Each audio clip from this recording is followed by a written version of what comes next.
Well, yes, Mr. Laolu Akande is here, and we are going to continue our conversation around this threat of invasion.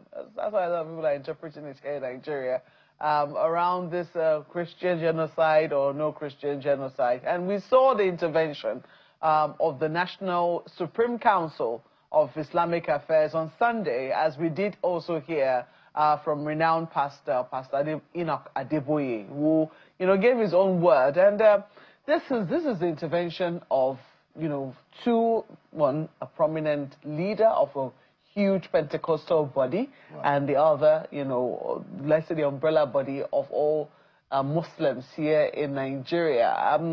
I do not know what you made of their interventions. Do you think that it has helped to douse whatever stress or whatever tension might be brewing among Nigerians, or do you think that, it is fueling it, however subtly? Yeah, well, so there are two different interventions. The one, first of all, by Pastor Adeboye on Friday midnight, and then the Islamic Council on Sunday. I think, for Pastor Adeboye's intervention, we must commend his resolve to go public on this particular issue. And I think, it's clear why that had to happen, because already the intervention of Mr. Donald Trump, the American president, has changed the whole dynamics. If you have the leader of the free world, the man with the loudest speaker in the whole world, and the man that controls the strongest military as we know it, get involved in your matter, then it's time for everybody to really come out and say, try to help the situation, which is what I think Pastor Adeboye did. You must also remember that in telling his own side of intervention, he did say that he's been doing his own part very quietly.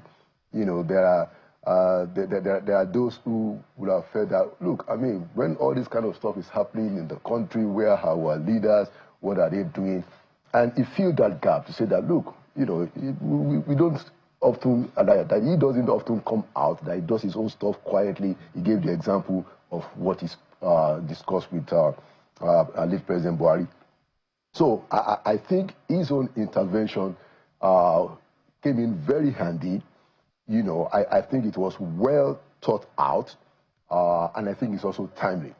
But the most important thing that he said, in my view, in that intervention, that is Pastor Adeboye, is the fact that it is important not just to destroy these purveyors of violence, these terrorists, these bandits, but that we should also go after their financiers and their backers.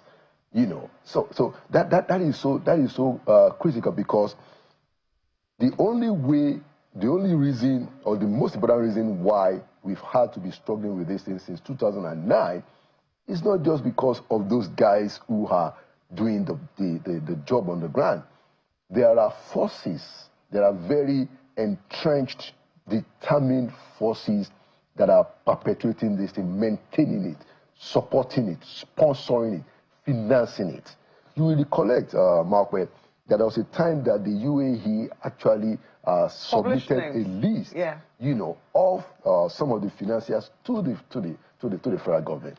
Now, I think some of the newspapers actually managed to get the list. I remember reading it in the Punch, but we didn't get any kind of follow-up. And I don't think it was under this current administration, by the way. But we didn't get any kind of follow-up. And that spoke volumes. It speaks volume to the nature of the crisis that we are dealing with. And that was why I thought that when Pastor Adeboye said that the president shouldn't just go after the terrorists, that the federal government arsenals shouldn't just be used against terrorists, but we should also go after the people that are supporting it, the people that are financing it. That is such a very bold move, and I hope that the president himself is emboldened, because what it will take, that has not happened before, Marquette, is that our leaders have not done that fight. People just kick the can down the road. there must be a duel between the people that control the arsenals of force, the instrument of force, the people that have the exclusive, legitimate, exclusive control of the instrument of force, to use it against the people that are supporting and maintaining it. That is what we have not had. We've seen a lot of kinetic and non-kinetic approaches, on the ground, but there are entrenched forces behind the scene. We need to go after them. So that's Pastor Adeboye's intervention. Yeah. The NCIA. Right. So the NCIA's position, dwells more on the controversial aspect. Okay, and if you compare it with what Pastor Adeboye did, Pastor Adeboye did not bother himself to get involved with, who caused it, who funded it? Yeah, the controversial, the divisive rhetoric. The man said, look, Nigerians are dying. And that is what we would have expected the Islamic Council to also focus on. This debate over whether it is Christian genocide, how can they say that it's genocide?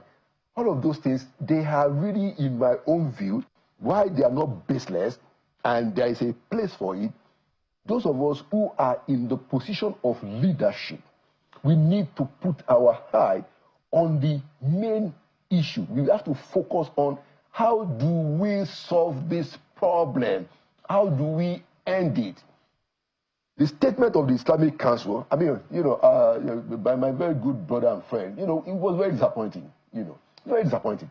We don't need this argument. We don't need this controversy about, Professor Ishakolede. Yeah, otherwise, great Nigeria. But his statement does not show leadership. Now, but some people will say that it's easy for you to say when you are not, when you don't feel directly attacked, or it doesn't appear that your religion matters. Because, I mean, the statement putting us on the country of particular concern, designating us as a country of particular concern, focuses on Christians, saying Christianity is under existential threat in Nigeria. Islamist radicals are responsible, therefore I am doing this. It doesn't say anything about Muslim lives, and it does appear that their lives doesn't matter, or a number of other, will I say, inferences from that. So some people will say maybe that was what this was designed to achieve in the first instance. The important point, Markwe, is that what do we as Nigerians do? What action should we take? We cannot allow ourselves to be frozen in that controversy that it is Christian genocide. We're not talking about this, because that itself can, if we get into that debate, we will not get out of this problem, and it can consume our country, because there are no arguments that are baseless. Yes, of course, Muslim lives also matter, Christians' lives matter, but everybody, we are all Nigerians. So why don't we, which was what Pastor Adeboye did, let's focus on the problem, the fact that we have to talk about these things in a way that all of us can agree. And we can all agree that those killings are wrongful, they are wicked, they are despicable, and should stop. I mean, getting involved in this, look, we can make a list, Markwe, that justifies, the argument of genocidal claims. We can make a list of it. Nigerians haven't forgotten, Imam Abdullah Abubakar, in Plateau, who defended 262 Christians who were going to be attacked by terrorists. The man is an Islamic cleric. He defended them. He hid them in his mosque when they were targeting Christians. These things happened. And to the credit of President Buhari, he gave him a national honor in recognition of. There are all kinds of things that are going on in the country. Look, I mean, we don't need to go there. We should, as leaders, just say that, okay, look, how do we get out of this problem? And I think it's a fine place to leave it. It's a fine place to leave it. It's a key question for all of us to ponder on.